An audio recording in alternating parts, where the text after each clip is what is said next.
Cześć. Pokażę Wam dzisiaj, że da się przejść bohaterem na 15 poziomie Loch 5C. Nie będzie to pewnie najłatwiejsze, ale to spróbujemy. Wykluczyłem przedmioty, które zdobywamy w lesie, bo tak kilka osób prosiło. I właściwie będę miał do dyspozycji tylko te rzeczy, które były dodane w lochu, jak tylko loch wychodził, czyli tam 2 lata temu.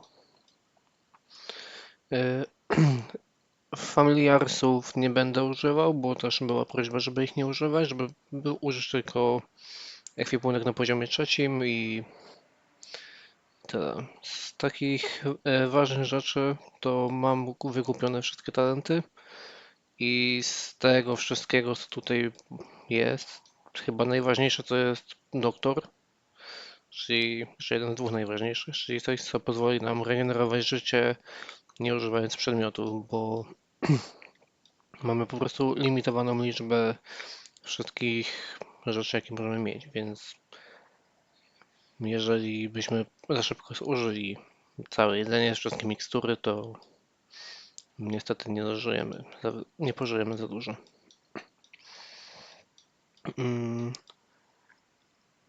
Z takich jeszcze innych ważnych talentów jest przede wszystkim Tactical Gaze, który pozwala ściągać tarcze many z przeciwników na dystans i przede wszystkim Agility, który daje nam +1 staminy cały czas.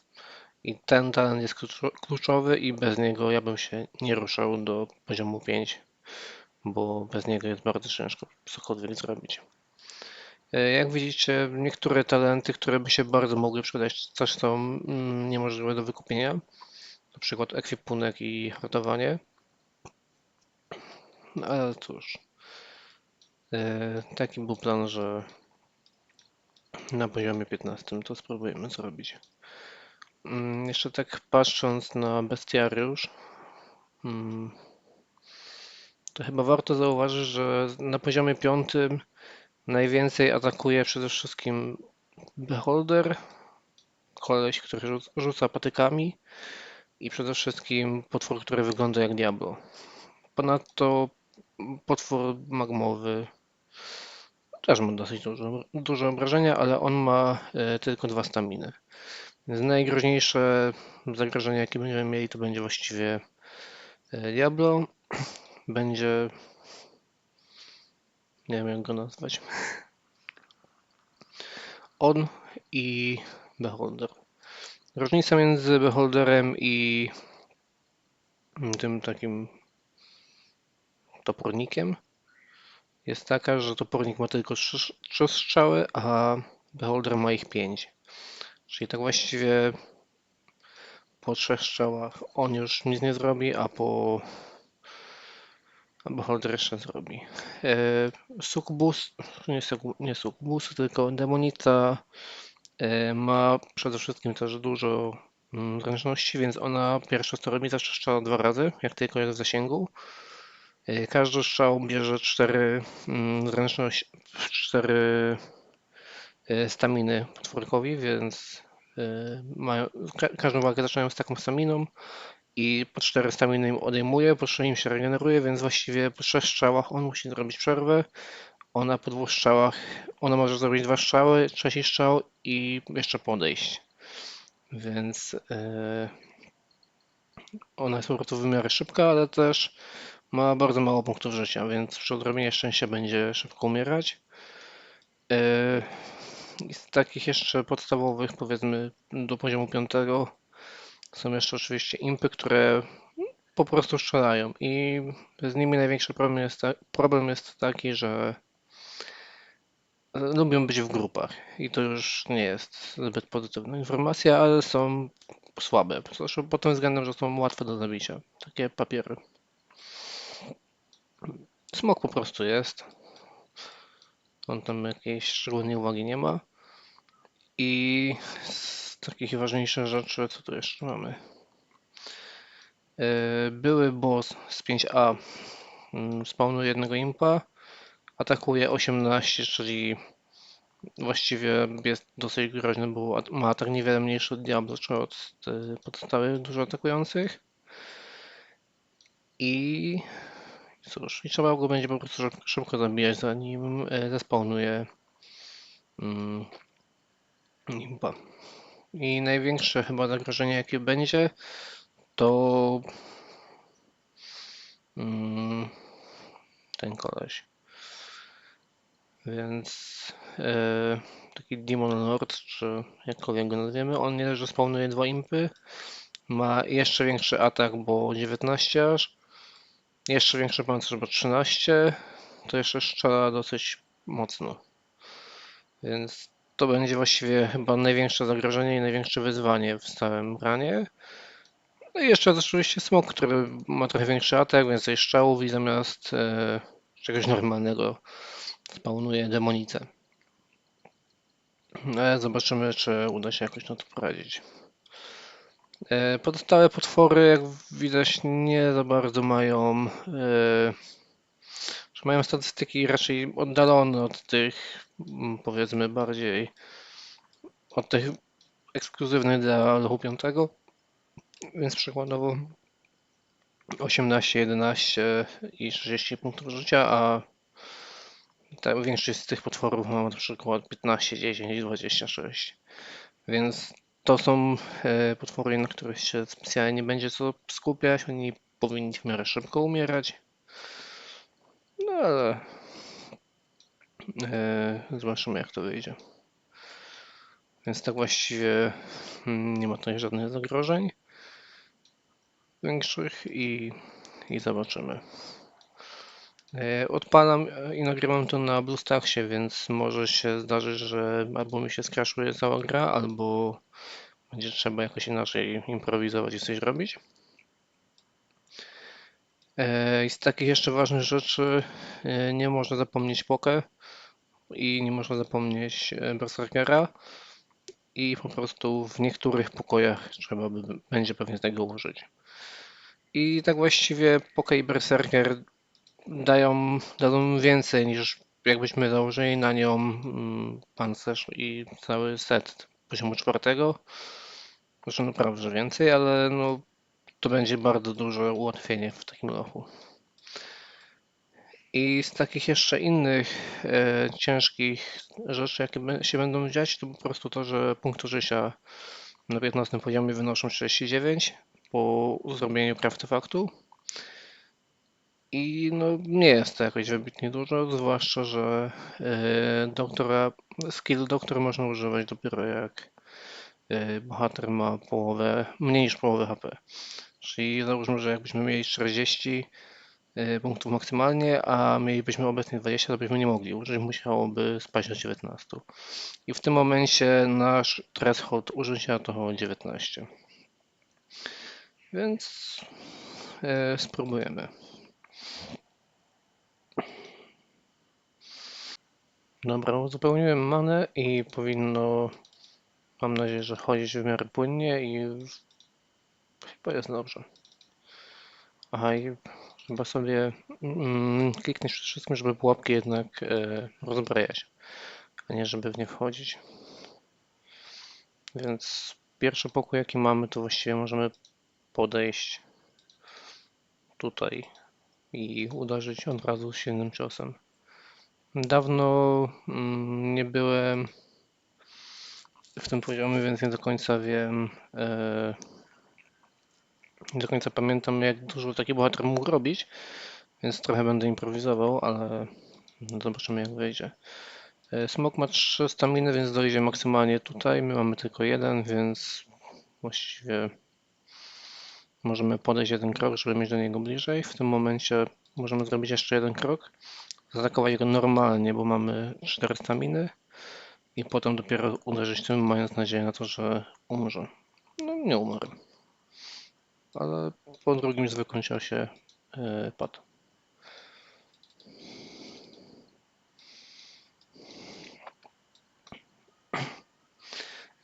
Jak chodzicie po lochu, to starajcie się trzymać jednej strony. Czyli zaczęliśmy od lewej strony, nie dało się dojść, to idziemy cały czas tutaj po tej lewej stronie i będziemy od lewej strony otwierać drzwi najpierw. I wtedy jest nie za duża szansa, że się pogubicie, więc to, to jest dobry pomysł. I tak.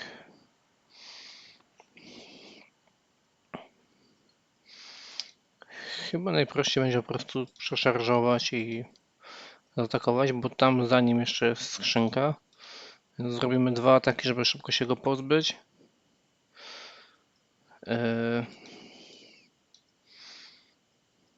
I tak, on może mnie teraz zabić, więc nic, to zjemy sobie bułkę i poczekamy, żeby mieć całą staminę i wtedy idziemy i atakujemy go 2 razy silnym ciosem.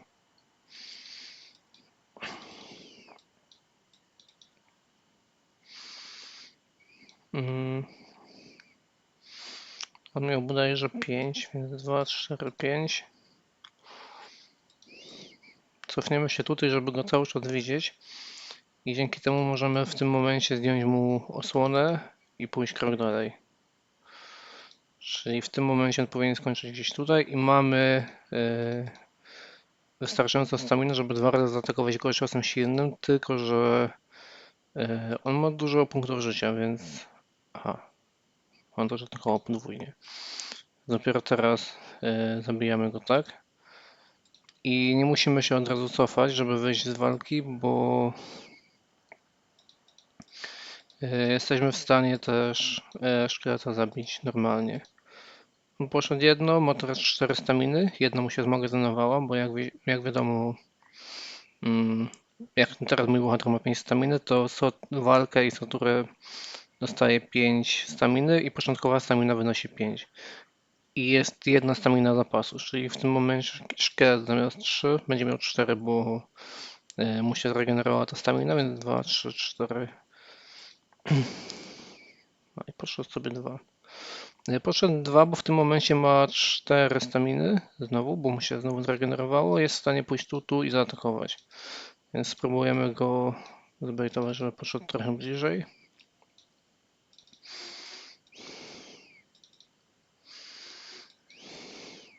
Wystarczyło zrobić jeden krok więcej.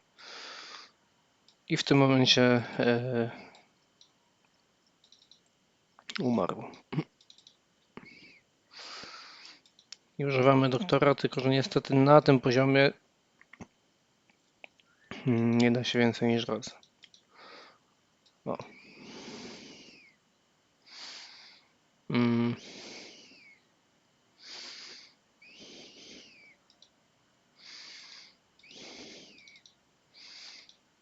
A, trochę głupio zrobiłem. Raz, 2, 3, 4. Pójdziemy tutaj i zdejmiemy mu osłonę. On podszedł 2, więc teraz 2, 3, 4. A w sumie i tak uciekam. I tak zaatakuję, więc...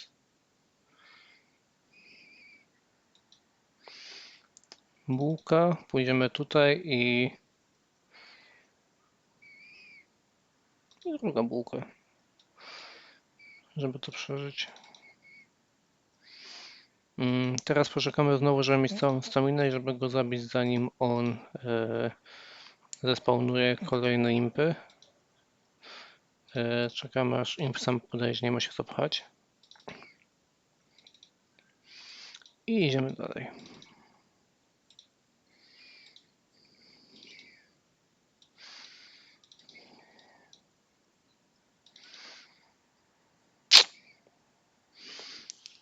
To jest ten moment, kiedy się robi problematycznie.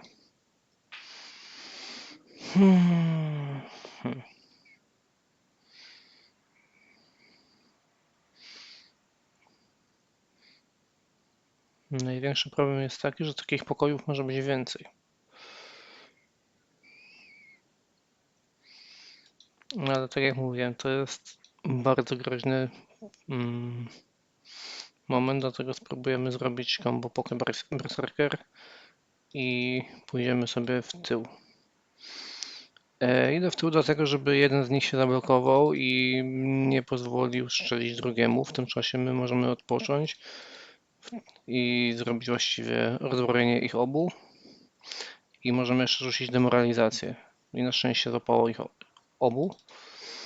Mamy staminy 5, więc możemy zrobić silny cios i drugi silny cios. I udało się zabić go zanim zrobił impy. Teraz miałem tylko 3 staminy, więc nie chciałem uderzyć go z całej siły, żeby przypadkiem nie zejść poniżej połowy HP.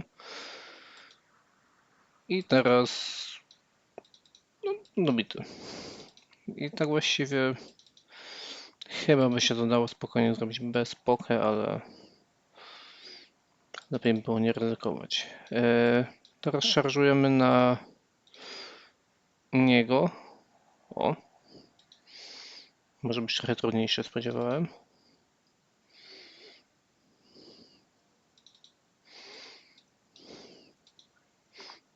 Demoralizacja, żeby zmniejszyć jego pancerz.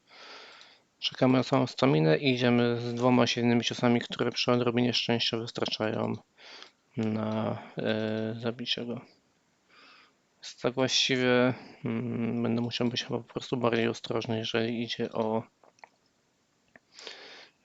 chodzenie tutaj, bo no właśnie, mam przecież jeszcze jeżeli idzie o chodzenie po tym lochu, bo zapomniałem, jak bardzo można łatwo umrzeć, nie mając dużej ilości HP. No na przykład teraz dostaliśmy porządne 10. Jest tak wesoło. Dobra, on pójdzie raz, dwa, trzy. I z tego miejsca będziemy mogli mu 2 razy strzelić silnym ciosem, więc powinien umrzeć.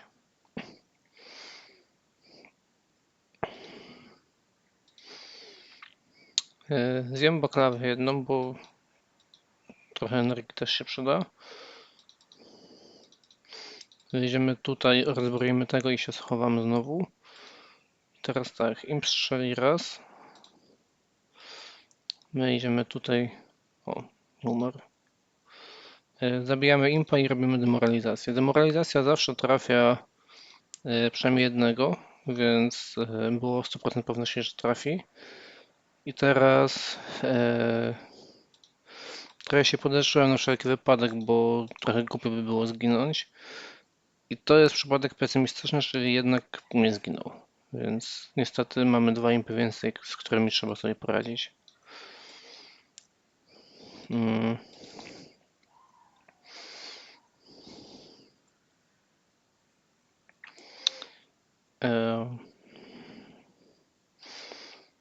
Zjemy onigiri i podejdziemy aż tutaj.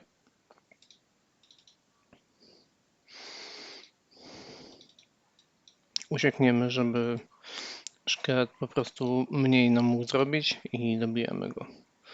W tym momencie mamy najwolniejszego przeciwnika, którego możemy tak trochę zbejtować. Czyli korzystając z tego, że mamy o wiele więcej zasięgu w ruchu, możemy czekać, aż podejdzie i czasami okazyjnie zaatakować go silnym atakiem. Bo on zrobił w tym momencie jeden ruch i jego plan jest taki, żeby podszedł jedno pole albo 2 pola i zaatakował, czyli jeżeli byśmy byli w odległości 2 jego kroków od nas, to on przyszedł 2 kroki i zaatakował, ale jak będziemy 3, nic się nie powinno stać. Więc tak właściwie za każde jego 2 kroki my robimy 2 kroki i on sam do nas podchodzi. I mając co do staminy, zostaje nam akurat 2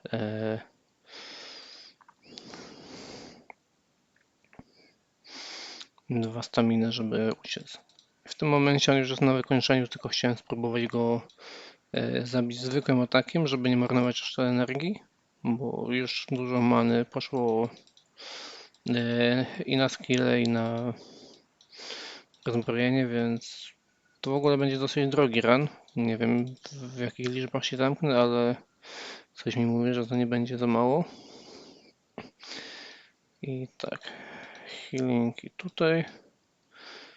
I w tym momencie no fajnie. Mamy najgroźniejszego przeciwnika w całym właściwie ruchu. Zresztą jednego z dwóch. Więc cofnięcie o 1 i rzucenie siatki. Demoralizacja jej na szczęście się udało, więc w tym momencie jeszcze pauza, żeby zregenerować staminę. Idziemy i uderzamy go 2 razy silnym ciosem. A impa możemy już właściwie skończyć normalnie, bo to nie będzie za drogie. I tak, 24 to już powiedzmy, że wystarczy.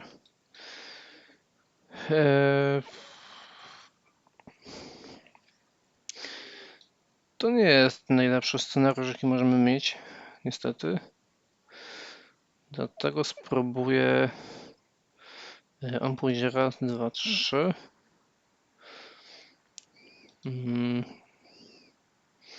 Aha, to się nie uda.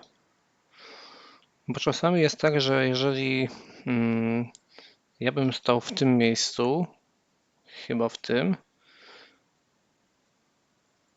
albo tutaj, a tu i tu byłyby inne potwory, a demonisa byłaby tutaj, to ona potrafi się zakraść w to miejsce i wtedy można by było ją kopnąć, dosłownie. Drugim skillem, którego będę też często używał. Dobrze, umarł. I w tym momencie kolejna bułka. To szarżujemy znowu i udało się ją zabić w miarę łatwo. No i dobrze. I tak właściwie, skoro mam trochę wiśni i grzybów w magazynie i teraz jakoś bardzo nie potrzebuję, to całkiem możliwe, że będę ich używał też w lochu. No, na przykład na takie przypadki jak ten, gdzie no dobrze by było przeżyć po prostu. A w tym momencie spróbujemy zrobić tak. Jego łapiemy. On miał już trochę za mało ruchu, żeby cokolwiek strzelić, bo po prostu nie dał rady. A ja spróbuję zrobić tak i zobaczymy, co zrobi demoralizacja. Demoralizacja uderzyła dobrze. Podejdziemy, zaatakujemy go atakiem zwykłym i potem silnym i akurat się udało tak wyliczyć, że umarł. W tym momencie tak właściwie najlepiej będzie uciec. I dlaczego w tym momencie chcę uciekać, to jest kwestia tego, że to jest to w sumie początek całego lochu, a ja nie chcę za bardzo użyć wszystkich przedmiotów, dlatego po prostu uciekamy z walki, żeby się uleczyć.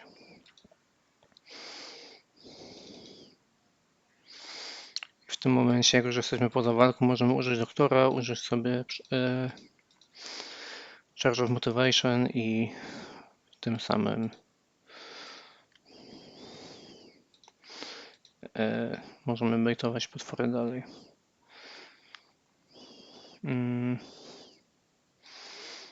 Pójdziemy jeszcze jedno tutaj do przodu, wtedy on się albo tak właśnie to zatrzyma, albo przeszarżuje, więc w tym momencie robimy baitowanie takie jak przedtem było ze szkieletem. Czyli tak, żeby on się trochę więcej ochodził niż my. No. I robimy tak. I zjemy bułkę tak profilaktycznie. Demoralizacja i podchodzimy. On już nie ma strzału, bo najwidoczniej wszystkie wyrzucił. I padł na raz.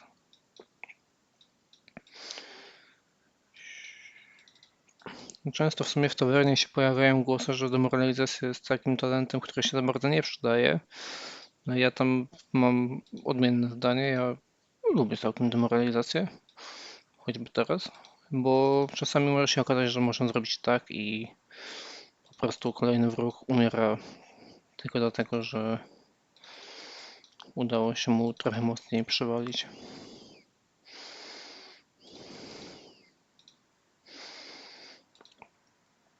Tak, uciekałem tylko dlatego, żeby podszedł wystarczająco blisko, bo on był przeszykowany na 2 strzały, a to nic dobrego jest. I tak. Tu się sprawa znowu skomplikowała. Więc właściwie podejdę tutaj i dam demoralizację, ledwo żyjąc.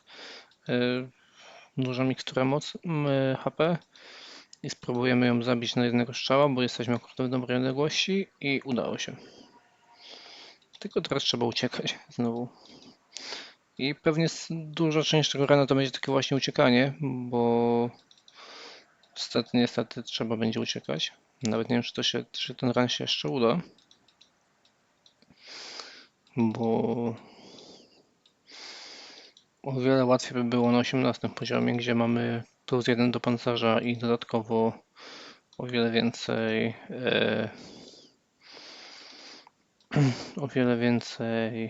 przedmiotów, które byśmy mogli zjeść, więc to by po prostu było duże ułatwienie, wbrew pozorom,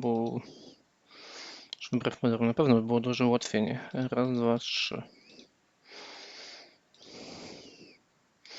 I tak, on już się wystrzelał, bo on ma tylko 3 strzały, dlatego pod pewnymi względami Beholder jest groźniejszy.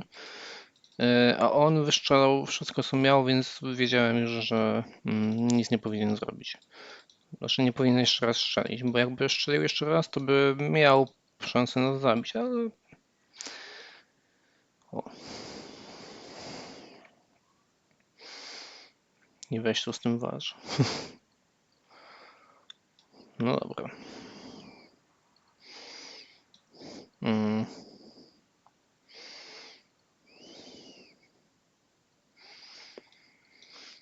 Więc tak, ci z tyłu, tak rozjaśnienie, co mogę myśleć, są na razie mało ważni, oni są jeszcze bardzo daleko.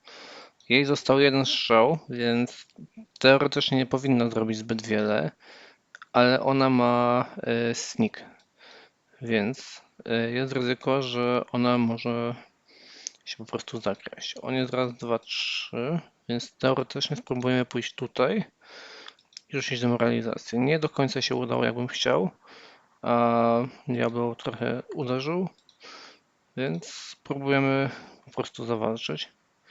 W nadziei na to, że on nie rzuci krytyka. Udało się słabym atakiem go zabić i teraz możemy spróbować rzucić nożem w nią, żeby ją zabić. Było blisko, ale się nie udało i dalej już jest taka standardowa procedura. Czyli idziemy, jemu wyczyścimy obronę i uciekamy. Przede wszystkim to uciekamy na razie po to, żeby się uleczyć, a potem pewnie i tak rycerz wyprzedzi tego tutaj, bo nie wiem jak go nazwać. Już nawet go wyprzedził. Więc za chwilę będziemy się po prostu bili z rycerzem i dopiero potem z magmowym golemem.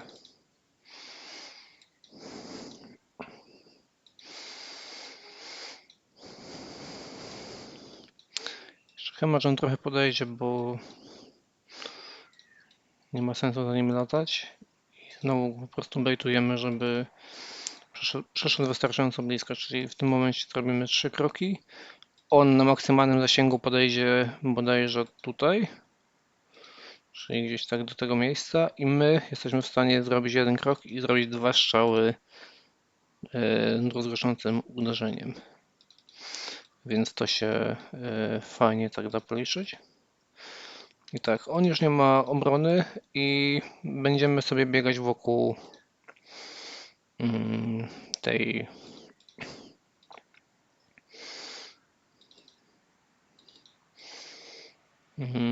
wazy. No właściwie to akurat patrzę drugi raz wystarczająco blisko, więc możemy albo znaczy najprościej będzie po prostu mu walnąć 2 razy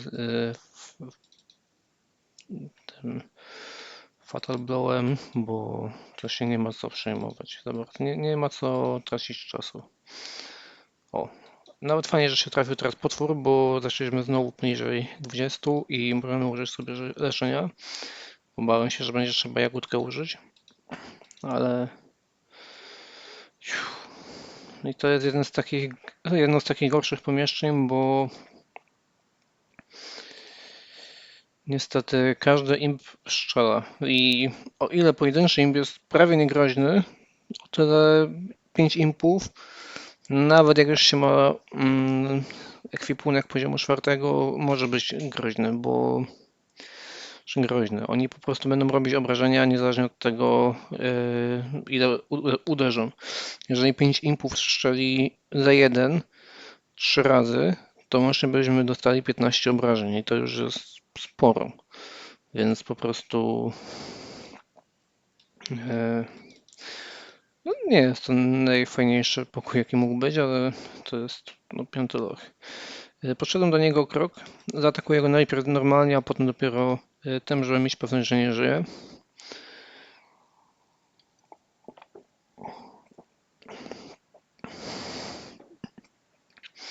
I teraz tak, on będzie chciał się przemieścić, będzie raz, dwa, trzy. Ona strzeli 2 razy. Czyli teoretycznie jak pójdziemy tutaj, o, może się uda pokazać to, o czym mówiłem z tym sneakiem. No nie, bym musiał być trochę dalej. Albo i nie, pójdziemy tutaj.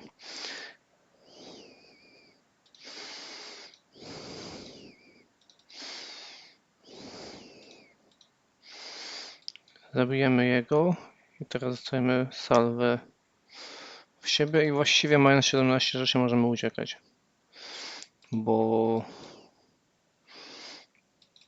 już w tym momencie 17 na wyższych poziomach bohatera ten threshold się podnosi tam do 24, a po zrobieniu jednego projektu nawet do 25, więc maksymalnie da się 29, ale 25 to jest bardzo łatwo osiągalne, jeżeli idzie o threshold leczenia, więc dlatego jak ktoś pyta, jakie projekty budować, to ja polecam max HP na bohaterach i to się bardzo przydaje. Żeby pierwszy poziom projektu przynajmniej. Pozostałe też się będą przydawać, ale jeżeli możemy podnieść sobie próg leczenia o dużo, właściwie prawie za darmo, więc prawie za darmo, w miarę szybko i łatwo, to można spróbować. Demonica niestety ma dużo staminy, więc dlatego nas tak długo goniła. I zobaczymy, czy będzie jeszcze strzelać. Będzie.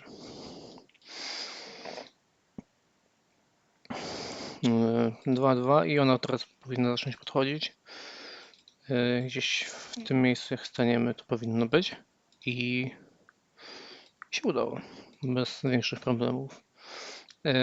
Te 2 strzały to było lekkie ryzyko, ale nie za bardzo było nawet jak jej uciec. Wolałem to przetrwać, przetankować i dopiero potem uderzyć. Z całej tamtej grupy, która była, tylko rzeźnik nas zaczął gonić. Więc pójdziemy sobie tutaj i robimy ten krok dalej, żeby zostawić sobie całą staminę, móc dojść i zaatakować 2 razy silnym ciosem.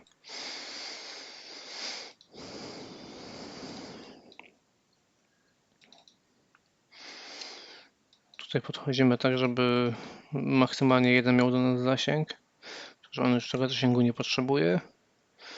Udało się go zabić za pierwszym razem i ten też, więc to się fajnie potoczyło.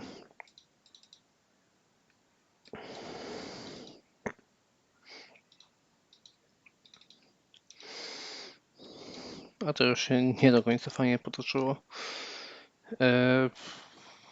Udało się zrobić demoralizację i teraz tak. On zaatakował. Za chwilę zaatakuje 2 razy. Więc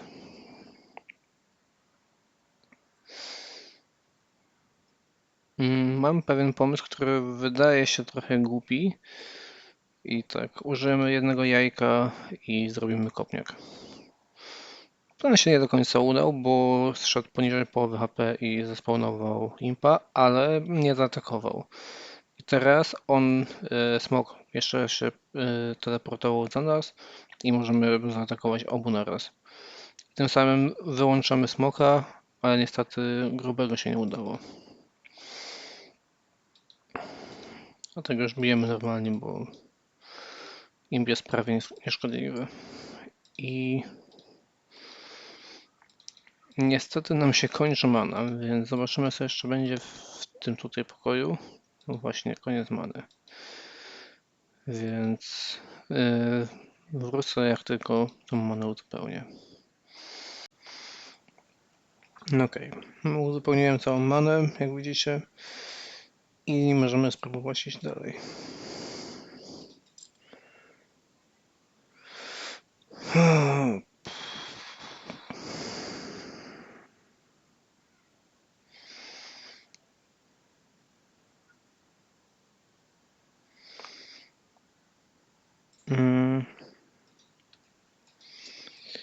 On miał 400 miny. 4 to jest dużo, ale przy odrobinie szczęścia można mu uciec.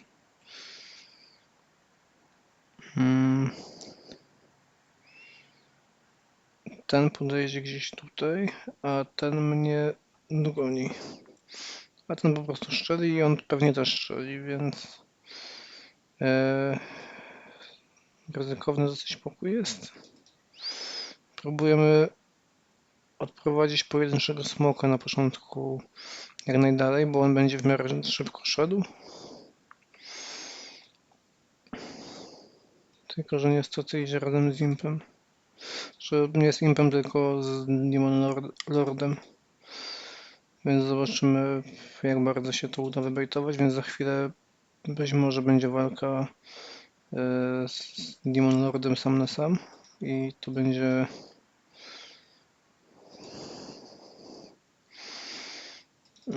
fajna okazja do tego, żeby jakkolwiek przeżyć, bo widać, że on już się wysunął na prowadzenie i za chwilę po prostu będzie można zrobić z tego walkę 1 na 1.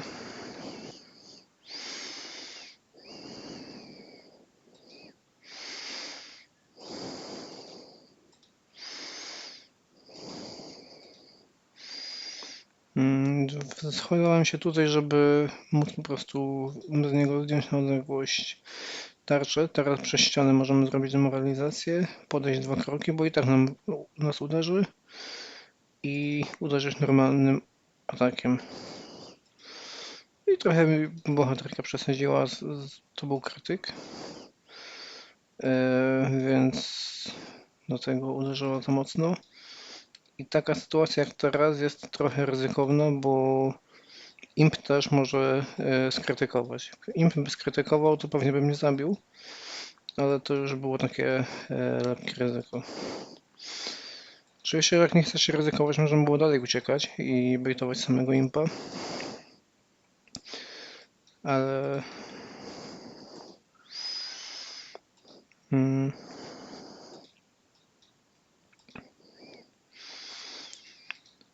już nie chciałem aż tak przedłużyć.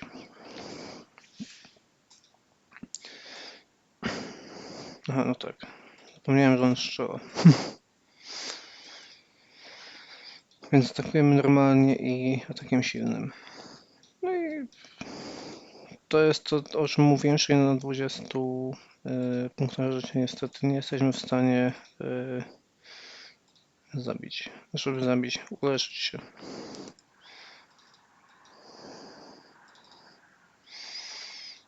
Mamy kolejną latarnię, więc właściwie wystarczy, że będziemy już teraz tylko wokół niej chodzić. Nie musimy się jakoś specjalnie bardzo oddalać, bo nie musimy. I on się tutaj ładnie do nas zbliżył i mogliśmy go zabić. No i tak, udało się w miarę bezpiecznie ten pokój przeżyć.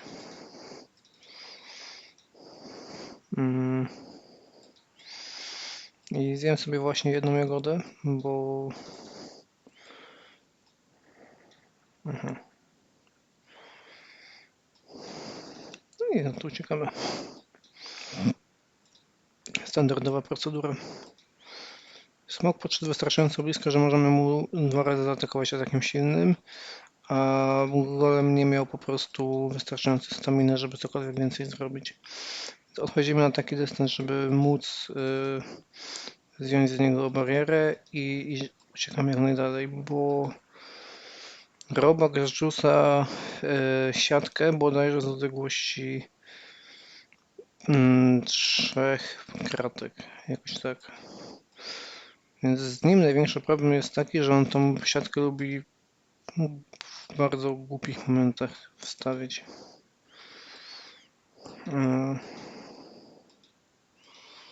A nie ma zasięgu. Tak właściwie jak on podejdzie, to możemy spróbować go zabić. I to się udało i na całe szczęście. Robak podszedł dosyć blisko, więc od razu można było mu zadać obrażenia. No i fajnie. A teraz jest niefajnie. Problem jest właśnie taki, że on z tej odległości w nas może rzucić siatką. My się nie ruszymy. Moglibyśmy teoretycznie rzucić w niego, ale on chyba będzie miał do nas zasięg. A skoro chyba będzie miał zasięg, to jest sytuacja nie najlepsza. Dlatego spróbujemy zrobić demoralizację. Aha. No i nic. Nie miałby zasięgu. Tylko teraz trzeba przeżyć.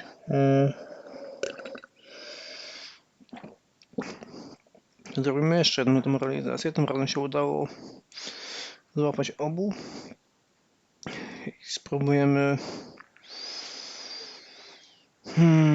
Nie, jednak zjemy onigiri. Nie chcę ryzykować, że plan się nie uda. Tylko, że się akurat udał, więc tak właściwie można było to zrobić bez zjedzenia onigiri, ale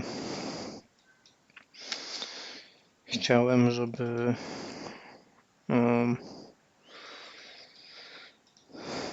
chciałem po prostu, żeby pokazać wam, jak można to zrobić bezpiecznie. W przypadku tego szamana dobrze go zdemoralizować i zaatakować go silnym atakiem, jeżeli nie mamy wystarczających obrażeń, albo po prostu poczekać na podwójny atak. To są dwie takie opcje, jakie mogą być. I schodząc tam na dół, trzeba się liczyć z tym, że może tam być dosłownie cokolwiek. I wchodzenie na 22 punktach zdrowia nie jest najlepszym pomysłem. Dlatego jeszcze pójdziemy tutaj. I tutaj też nie jest zbyt wesoło.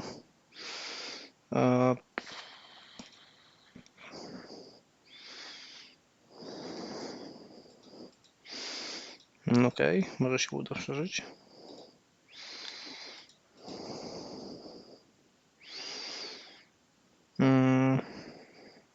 Zdjemy sobie jajka jedne.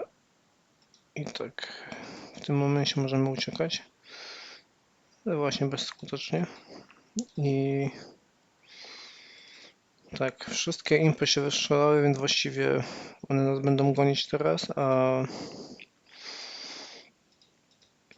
za nimi będzie szedł golem, bo golem jest o wiele wolniejszy. Więc zabijemy impy, potem zabijemy golema i się wszystko fajnie poukłada.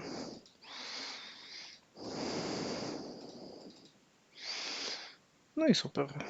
I teraz uciekamy golemowi standardowo po 2 pola. Bo on czasami się tak właśnie lubi zatrzymać kratkę przed nami i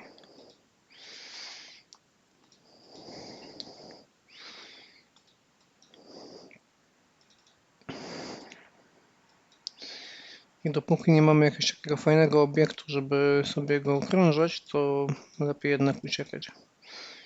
I w tym momencie, jeżeli się nam wylosuje 8, bo doktor ma pewien zasięg leczenia,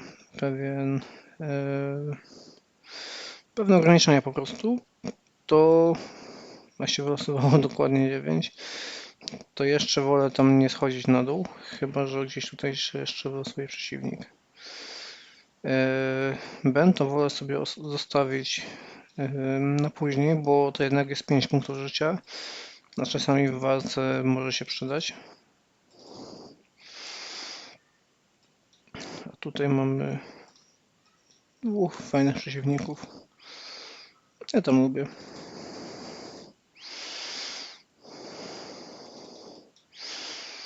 Na pewno chciałem, żebym nie uderzył, żebym się mógł uleczyć do trochę więcej. Do takiego chociażby 28 i teraz można zejść tam do piwnicy. I zobaczymy, jak źle będzie tutaj. W sumie nie jest źle, jest stabilnie. Zrzucimy demoralizację, żeby się szybko pozbyć smoka. I właśnie dlatego mówiłem, że dobrze jest się przygotować.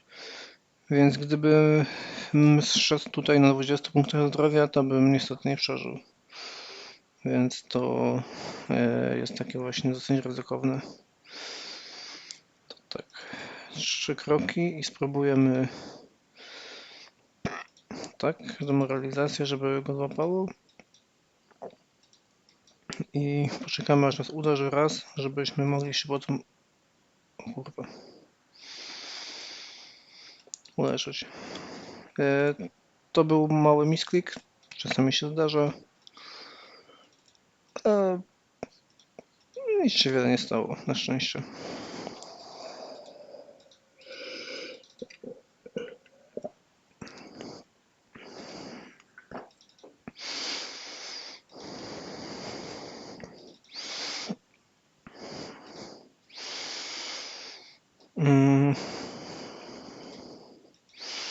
Idziemy tutaj, bo w tym miejscu on by nas mógł dosięgnąć tutaj, a tak to będzie musiał podejść. I atakujemy demonicę silnym ciosem i akurat się udało, więc sukces. I idziemy się schować za ścianę. 2 pola. Wtedy na takiej odległości on będzie musiał właściwie podejść. I jak podejdzie, to my możemy pójść tutaj, przypadkiem zrobić atak krytyczny i iść tutaj. Więc tak nawet się udało.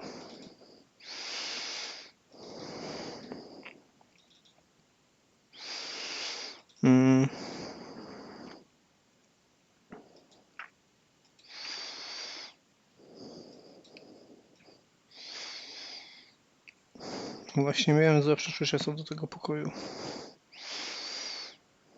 Ale nie aż tak dużo, że tam nic nie ma.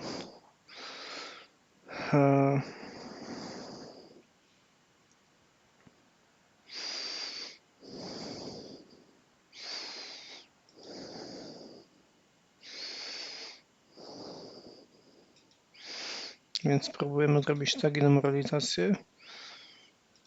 Potem zrobimy silny atak, słaby atak i liczymy na to, że on nas nie zabije. I nas nie zabił. I jak schowamy się tutaj za winkiel, to on nas nie dosięgnie. I możemy w tym momencie po prostu uciec i się wyleczyć, więc będzie dobrze. No, nawet szybko odpuścił.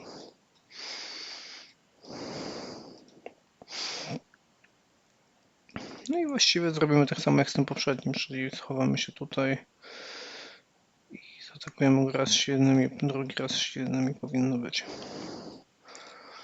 Ok.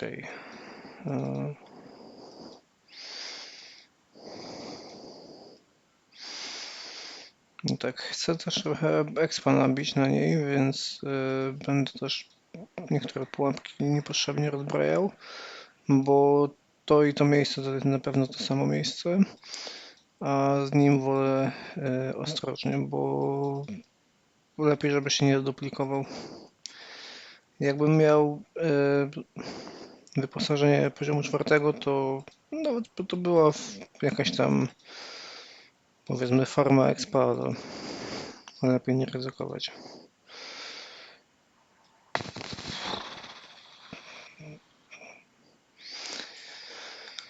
I tutaj, moi drodzy, obawiam się, że to może być koniec naszych przygód.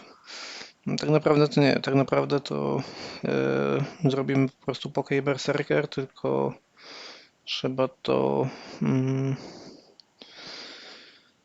trzeba to trochę rozplanować. No bo po prostu wszystkich po kolei bejtować i atakować pojedynczo. Trudno się trafiło.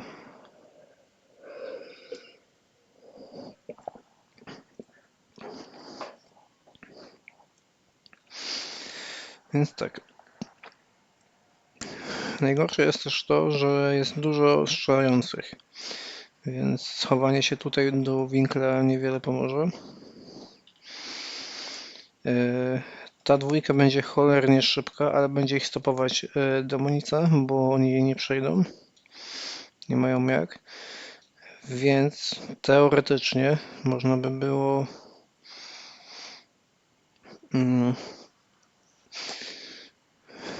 zastopować demonicą tych dwóch i uciec.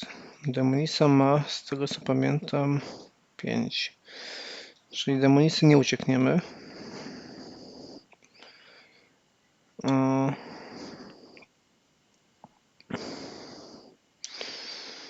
Więc w sumie równie dobrze chyba możemy po prostu się bić. Tylko trzeba to zrobić tak, żeby samemu nie zginąć najpierw. I fajnie się udało, że golem poszedł w to miejsce, bo możemy zrobić zwykły atak na nią. Pójść tu, pójść 2 w tą stronę do niego i profilaktycznie sobie zjeść takiego nigiri. Profilaktyka się przydaje. Teraz zrobimy tak. Demoralizacja, bardzo ładna. I strzelimy do tego beholdera. I strzelimy do niego dlatego, żeby on nas nie zabił, bo on ma dużo strzałów. I kolejne co zrobimy, to się schowamy do tej wnęki tutaj. Oni nas nie powinni zabić. I strzelimy do drugiego beholdera. I jak ich dwóch już nie ma, tak właściwie możemy wystrzelać wszystko, ale to nie będzie najlepsza opcja. Więc korzystając z tego, że już tutaj jesteśmy, tego rozbroimy, bo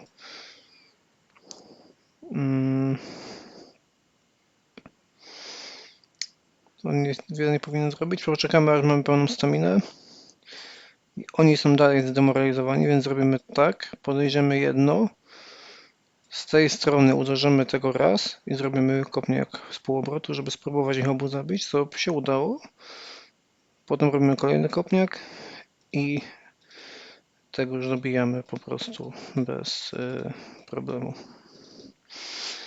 Więc jedno combo Poké Berserker bardzo dużo może zrobić, tylko no to nie są tanie rzeczy. I znowu się skończyła mana. Więc rozbroję jeszcze drzwi i wrócę za chwilę, jak doładuję manę. No okej, udało się uzupełnić. I idziemy dalej. Tu jest tylko on. Spróbujemy pójść tutaj i go odrobinę zbejtować. Teoretycznie dałoby się niektórych przeciwników ominąć, tylko że to już nie byłoby takie łatwe, jak po prostu ubicie ich. O. Idziemy tutaj od razu za ścianę. Ona powinna za chwilę być w miarę blisko i podchodzimy do niej i próbujemy ją ubić. Nawet się udało. I tyle. Reszta pokoju to są same impy. Na nie w tym momencie też nie mamy co się oszczędzać. I też bejtujemy, żeby po prostu podeszli oni do nas, a nie my do nich. Bo jeżeli oni będą mieli dystans do nas bardzo mały, czyli tamte powiedzmy 3 kratki albo coś koło tego, to będziemy mogli łatwiej ich zabić. A tak jak będziemy do nich długo dochodzić, to po prostu nas trochę rozstrzelają i o pierścień. i nie będzie to zbyt wydajne, bo stracimy bardzo dużo życia. No to już nie jest zbyt pozytywna wiadomość. I tak, w tym momencie Smok ma 3, Gruby ma od 5B4, więc najlepiej by było po prostu go wybejtować, bo z tych kilku wrogów, co tam jest, to jednak chyba lepiej. Znaczy inaczej, szkielet nie powinien być zagrożeniem, ale gruby już niestety trochę tak. Więc grubego dobrze by było jednak ściągnąć tutaj. Najlepiej to zrobić mniej więcej tak, że teraz właśnie zepsułem. Chodziło o to, żeby ściągnąć mu manę przed takim faktycznym zaczęciem walki. Czyli zanim będziemy się nim faktycznie bić, to lepiej mu ściągnąć tą manę od razu.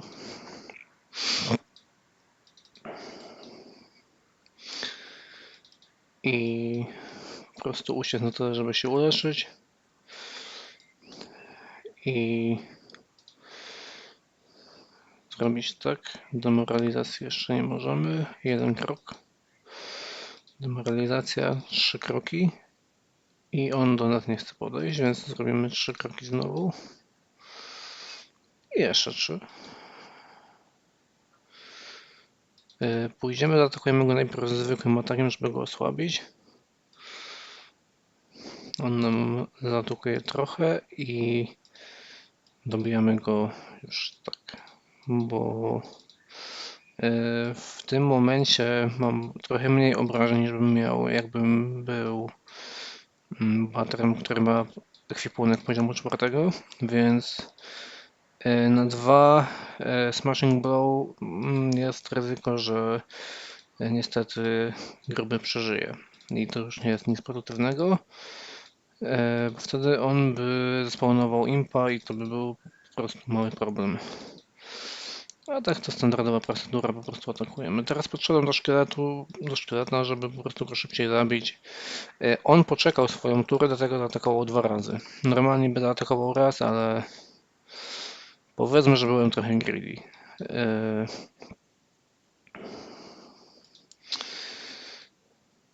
Tutaj jest 2 tych. Obu rozbrajamy. Idziemy na tyle daleko, żeby byli poza jakimś zasięgiem sensownym. 1 demoralizacja. Ten jeden podchodzi. I dobijamy. Ten podszedł na 3, więc odchodzimy o 1, robimy demoralizację. Odchodzimy na 2, bo on nie ma zbytnio ruchu. I dobijamy. Więc to jest też powiedzmy standard już. Że to nic wiele więcej się nie ma co spodziewać. A użyjemy sobie mikstury tym razem. To jest jeden z pokojów, które mogą być problematyczne, bo to jednak jest problem. No dobra, spróbujemy zrobić tak, że obejdziemy, korzystając z tego, że mamy taki pierścień trochę tutaj. Spróbujemy obejść wszystko dookoła i wybejtować po kolei ich stąd. Żebyśmy spróbowali z tego zrobić walkę 1 na 1. Bo niestety strzał za 8, który i tak nie był krytyczny, to no nie jest zbyt pozytywna rzecz dla nas. Lepiej jednak brać ich pojedynczo. Nie wiem, czy przypadkiem właśnie ten włócznik, czy tam topornik nie został sam. Więc tak, udało się wybejtować pojedynczo. A to nawet chyba nie będzie sensu robić takiej pętli dużej, jak chciałem. To chyba nie ma zbytnio znaczenia. On podchodzi, my robimy demoralizację i I no idziemy na niego i spróbujemy go zabić, tak jednym strzałem. Bo ekwipunek poziomu trzeciego już ma na tyle duże obrażenia, że da się tym po prostu pozabijać bez jakiegoś tam większego wysiłku, tylko nie zawsze się uda. On jest teraz trzy kafelki dalej, więc my pójdziemy 3 i on powinien skończyć gdzieś tutaj i mamy dokładnie na 2 strzały staminy. A, to czekaj, jeszcze energia. I z tym postępujemy dokładnie tak samo. Czyli bejtujemy, aż dojdziemy do jakiegoś winkla i na takim rogu go po prostu atakujemy i ubijamy. O, 15. Więc podchodzimy, atakujemy go zwykłym ciosem dla pewności, żeby go zabić i potem dopiero wzmocnionym. Bo w tej sytuacji nie było takiej całkowitej pewności, że on by umarł, a to nie jest coś, co chciałem ryzykować. Demoralizacja, idziemy tutaj za ten winkiel, bo w sumie też jest blisko. Albo jednak, aha, teraz go nie będzie, nie widać. I tak samo, 2 kroki, strzał dla pewności, ale już w sumie nawet tego możemy zabić. Nie trzeba było silnego ataku. I tak, tu może być korytarz, może być wróg, dlatego teraz użyjemy bento, bo jednak jest wróg i to jest wróg z pokroju takich, których lepiej nie dotykać. I to jest jeden z takich pokoi, które są no, męczące, bo tu nic więcej nie ma. No ale cóż.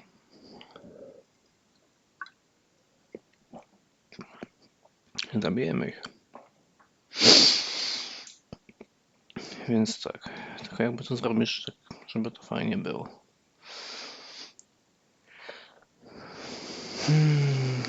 Podejdziemy tutaj za winkiel trochę dalej, żeby nie stawać jak na samym rogu, bo wtedy bardzo łatwo będzie nas zdjąć. Podchodzimy, zabijamy. On dojrzy i nas zaatakuje. My pójdziemy tutaj. Ten strzeli. On spanikuje i za chwilę nas też strzeli. Jednak 2 razy. To już jest moment, kiedy się trzeba bać. Spanikowałem i go kopnąłem aż. Teraz nie powinien mieć...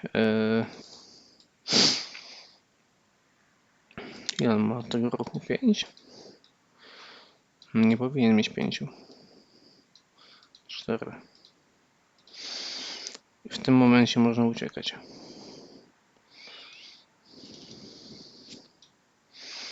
Czekaj, to on strzelił czy kto? Imp. Takim mocnym atakiem.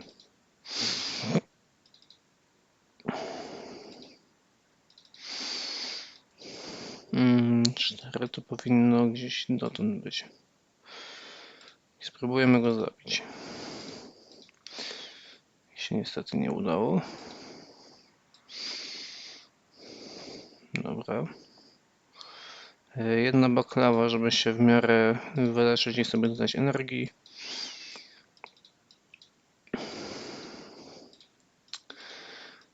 No i cóż.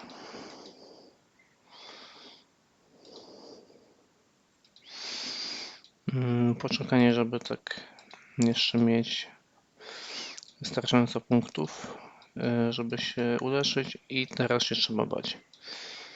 Teraz jeden jeszcze taki błąd i niestety będzie koniec. Raz, 2. Niezależnie od niezależnie którą on drogą pójdzie, będzie musiał zahaczyć tutaj, czyli będzie miał raz, 2, 3, 4, 5, 6. Albo raz, 2, 3, 4, 5, 6. Czyli kończy tutaj. Pójdziemy tu i mu zrobimy demoralizację. To będzie coś takiego. Teraz zwykły atak, atak mocny i powinno go nie być. I tak. Teraz się stresuję trochę.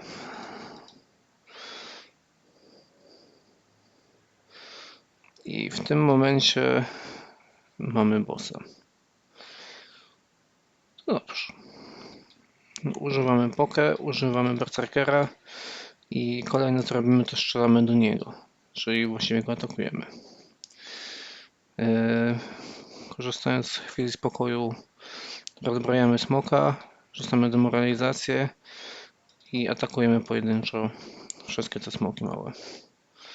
I staramy się utrzymać punkty życia tak na dosyć dużym poziomie, bo tak po prostu byłoby dosyć niebezpieczne, żeby tego nie robić. I teraz próbujemy zbić go tak do około połowy punktów, czyli gdzieś do tego miejsca i spróbujemy zrobić sztuczkę z pająkiem. Raz, dwa, 3, 4, 5, 6, 7. Liczymy do 7.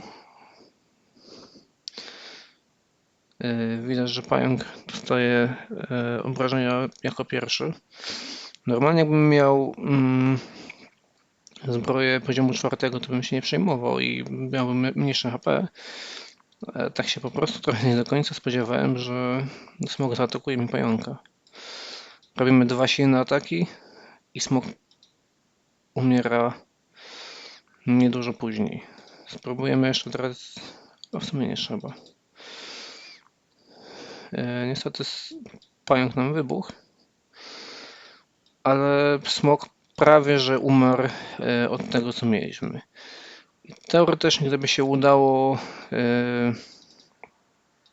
doprowadzić do tego, żeby z tego miejsca pająk był nie tuż koło bossa, tylko tutaj, żeby boss zaatakował nas, można by było w tym przypadku jeszcze poczekać jedną turę, żeby mieć pełną energię. Wtedy można by było wykonać zwykły atak i 2 Smashing Blow. No ale no niestety tak się nie stało, bo maksymalna energia razem z strzałem Berserkera to jest 8. Maksymalna stamina i dzięki temu można takie combo zrobić. Ważne w tym momencie była też kolejność tego, kto atakował, dlatego że dostałem pająka tak daleko, bo najpierw ruszył się pająk, który podszedł aż do bossa, dopiero potem boss. Gdyby było na odwrót, to trzeba poczekać aż boss będzie miał około połowy HP, zrobić pauzę, wtedy ruszy się boss, dopiero wtedy pająk i po pająku powinniśmy zaatakować my. I jest spora szansa, że po prostu bossa się uda zabić, zanim on przezwie wszystkie demonice. W tym przypadku przetrwał 3 zamiast 5 czy 6. Ile on tam ma? Zamiast 5. Więc tak właściwie no 2 demonice mniej do ubicia, więc zawsze coś. Aha.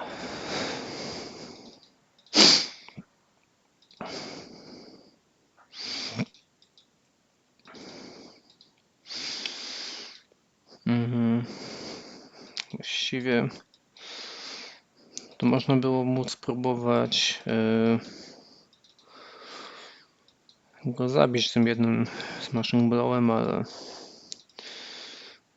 tak dla pewności wolałem nie ryzykować, bo jak widać ryzyko niestety się nie opłaca. I zjem sobie właśnie bento z tego powodu. O, zwierzak żółty. To jest i dobrze i źle.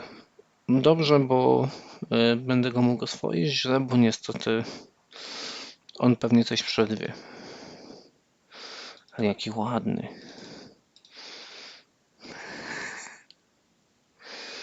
Tak, mamy 3. Nie uciekniemy mu. To nic, to uderzymy. W tym momencie jest na jednego strzała pod. I w tym momencie też jest 16 poziom, więc już powoli filmik będzie przekłamany, bo punkty życia się podnoszą o 1. Niestety nie jest to dalej próg, który bym chciał mieć, ale no to już jest więcej, znaczy nie ma odblokowanego progu na lepsze leczenie, że jeszcze się nie mogę leczyć, na 20 HP. Ale to już jest takie stabilne, powiedzmy. Więc tam 1 HP więcej to no zawsze jakaś różnica. Więc jest dobrze. Bejtujemy, uciekamy. I teraz tak.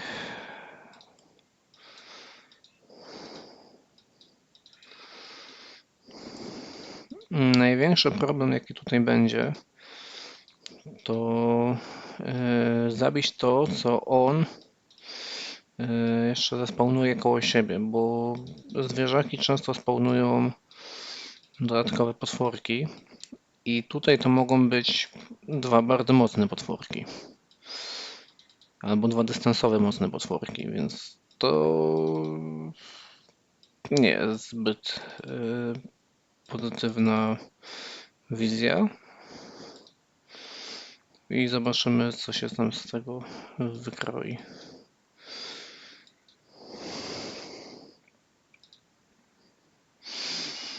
Nie stworzyliśmy mu demoralizację.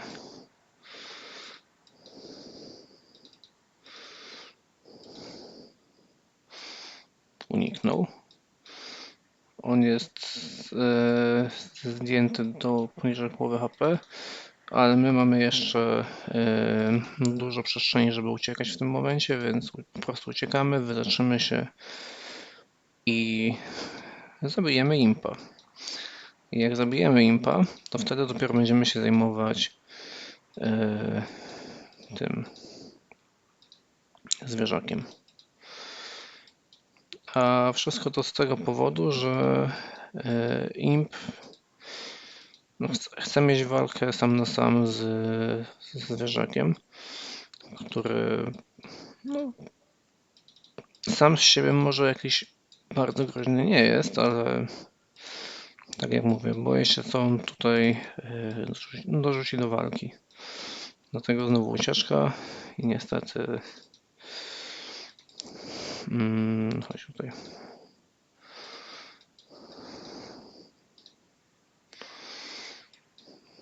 No nic. Z 14 będzie trochę więcej punktów życia niż było 20. Więc to zawsze coś. 25 i ok. I na tym spróbujemy walczyć. I teraz fajnie by było w sumie znaleźć miejsce, żeby walczyć tylko z nim, czyli w przypadku jak ktoś atakował wręcz,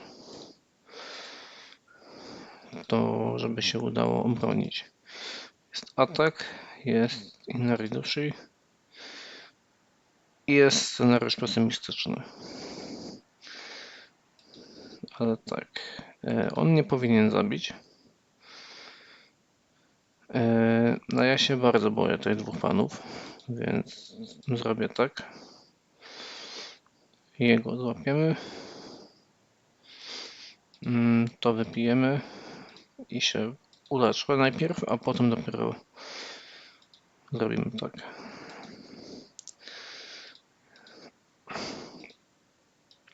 Więc tak, no nie jest to może najoptymalniejsze łapanie zwierzaka, ale tak jak mówię, ja się bardzo bałem tego, co wyjdzie koło tego zwierzaka i no, nie wyszło coś, co by było nieszkodliwe, więc niestety mogą tam zginąć. Tak dosyć. Ale się udało, więc zgarniamy sobie tutaj wszystko i idziemy szukać dalej.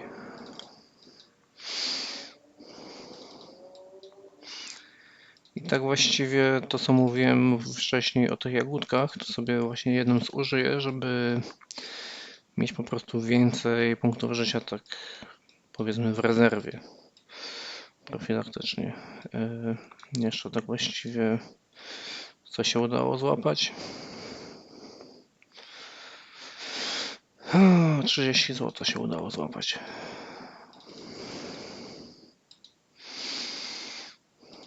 Nie jest to zbyt dobry zwierzak.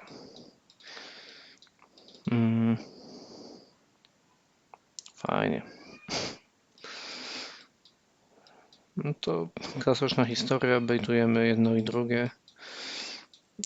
W pewnym momencie gruby wyprzedzi magmowego, więc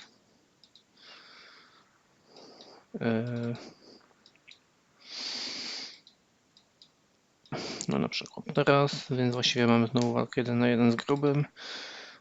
No i cóż, czekamy aż on się trochę bardziej wysunie i uciekamy.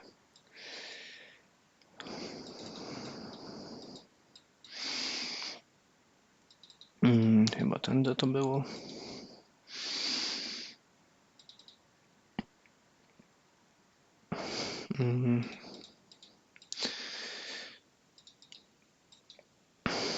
I tak, on jest 2 kratki od nas, więc pójdziemy 2 i rzucimy demoralizację. Nie złapie. Demoralizacja kiedyś kosztowała 4 staminy i wtedy to było słabe, ale teraz jak ma 3 to będzie fajnie i on może podejść tutaj, więc pójdziemy sobie tu. W tym momencie rzucimy demoralizację i pójdziemy sobie tu. I 4 dalej i czekamy. I on nie podejdzie, niestety.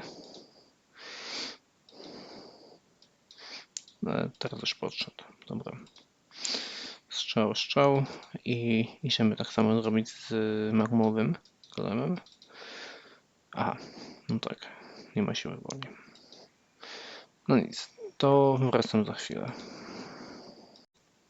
No okej.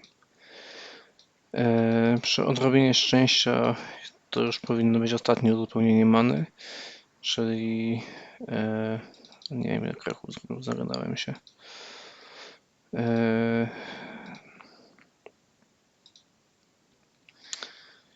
Czyli da się potem obliczyć, ile punktów many w ogóle poszło na cały run, a pewnie trochę ich było. Tak, skoro to były 3 uzupełnienia i jedna cała pula, to pewnie około 1200, ale to jeszcze zobaczymy.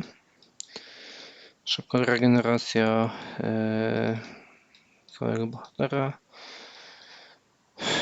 i gruby znowu, więc znowu uciekamy.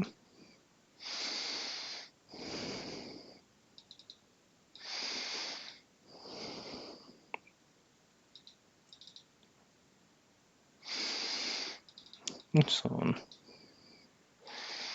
Nie goni? Albo smok. Dobra.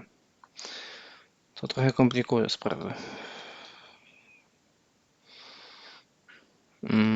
Spróbujemy zrobić tak, że tego zabijemy. Ten na szczęście poszedł tak, jak sobie wymarzyłem i tak. Chodziło właśnie o to, żeby wyeliminować smoka, bo smok stopował grubego, który cię nie mógł wtedy ruszać po 4 pola.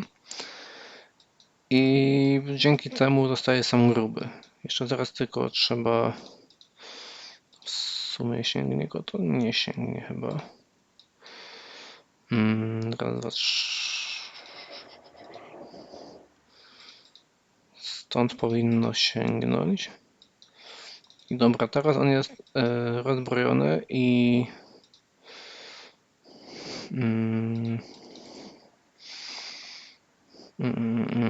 i nie ma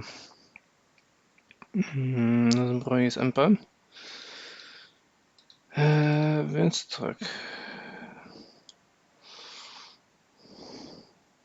Raz, dwa, trzy, 4. Jak pójdziemy tutaj i zrobimy demoralizację, to powinno się to fajnie poukładać. Pójdziemy sobie 4 pola tutaj. Najważniejsze w tym jest to, żeby zostawić sobie wystarczająco staminy, żeby się dało po pełnej regeneracji zaatakować, podejść i zaatakować 2 razy, więc to jest właściwie kluczowe.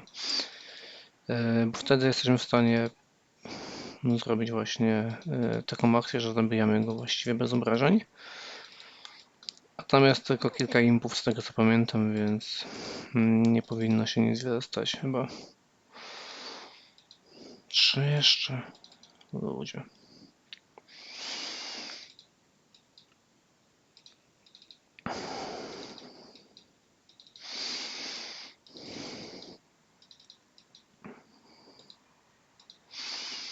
I tak, stworzymy bento, żeby już trochę oszczędzić na MP.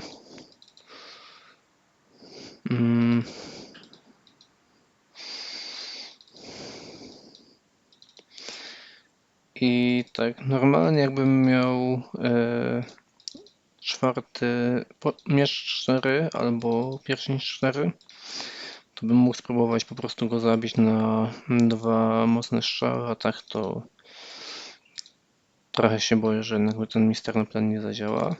Tu podejdziemy jeden i go od razu zdejmiemy mu pancerz, bo akurat tak był fajnie po skosie ustawiony. I teraz robimy dystans. Dalej robimy dystans, bo trochę sobie za mało dystansu zrobiłem. Tak, on jest teraz oddalony o tyle, więc jak pójdziemy tutaj demoralizacja i 2 dalej, to on nas powinien nie dogonić. Jak pójdziemy tutaj, to powinien być gdzieś blisko. I nie jest zbyt blisko, więc czekamy jeszcze. I teraz do nas ładnie podszedł. I możemy mu zrobić cyk cyk. I fajnie, nie ma go.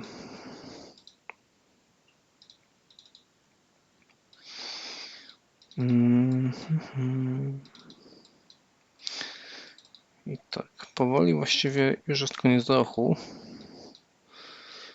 Więc tak właściwie nie do końca wiem, którędy tutaj iść, ale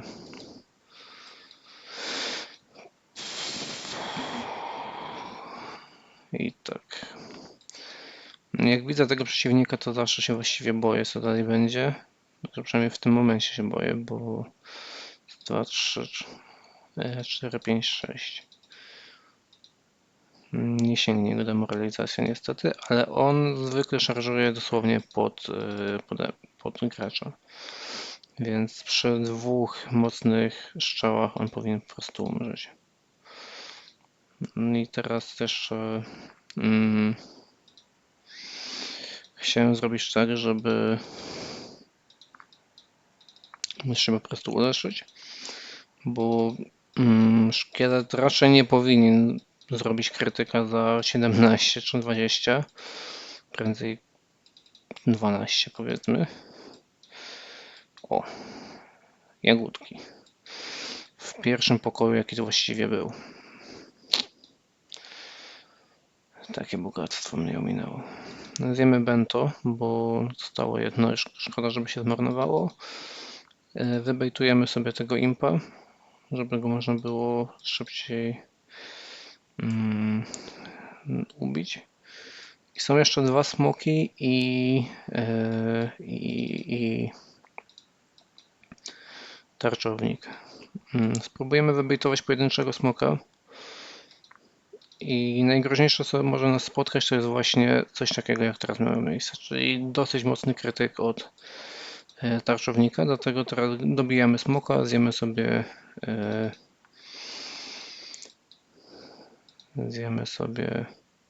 O, to jest to, o czym mówiłem. W tym momencie z tego punktu smok teleportował się aż tutaj. I tak możemy baitować też beholdera. Fajnie, że to się udało, czyli tego i tak samo możemy baitować demonicę. One jak chcą nas gonić i staniemy mniej więcej w takiej pozycji, to są w stanie się teleportować stąd tutaj i wtedy jak się na przykład teleportują 2 czy 3 takie, możemy je kopnąć albo zrobić coś takiego i zaatakować po prostu smashing blow. Więc właściwie to się nawet udało, to co chciałem. A teraz się nie udało.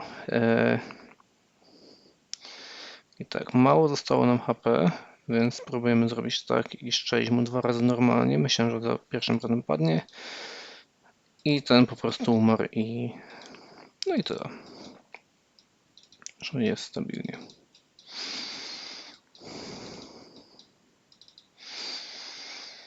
No okej. Właściwie to chyba zostało już tylko jedno pomieszczenie. To jest to pomieszczenie. I udało się, że nic tam nie ma. No i właściwie to pewnie będzie tyle. Zobaczymy jeszcze nicią, czy cokolwiek zostaje. No i tak pięknie można to zakończyć i po prostu wyjść sobie tutaj drzwiami, że się udało. No. Zwierzaki ulepszone i zostało jeszcze 2 razy Poké Berserker, 4 mikstury życia, 5 baklaw. Cała reszta jedzenia właściwie została zużyta, więc dosyć tego dużo poszło. Ale z drugiej strony nie było chyba aż tak źle. Zwłaszcza, że cały ekwipunek był ograniczony o 1, bo jeszcze nie było dodatkowego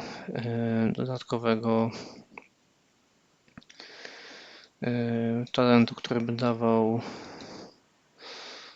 przepraszam, BlueStacks lubi ścinać, więc takie jeszcze małe podsumowanie zrobię.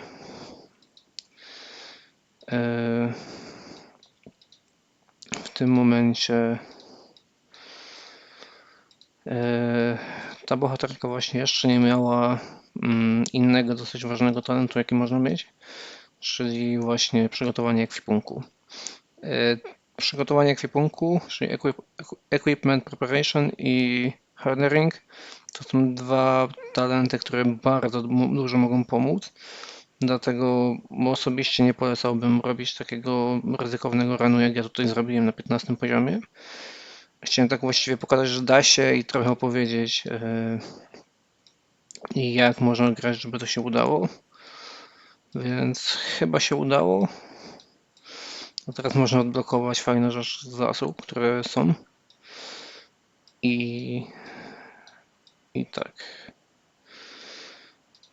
Jeszcze trzeci talent i czwarty w sumie, bo jeszcze są chowańce, to sztuki walki, które też by mogły się przydać.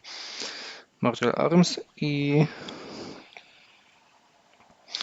przede wszystkim od 20 poziomu jest zbroja poziomu 4 i cały set poziomu 4. Jeżeli weźmiemy sobie Jaśkę, ona ma 2, 3, 4 obrażenia więcej, 4 obrażenia więcej i 4 pancerza więcej. Plus jeszcze jedno za talent, więc właściwie ma 5 obrażeń więcej i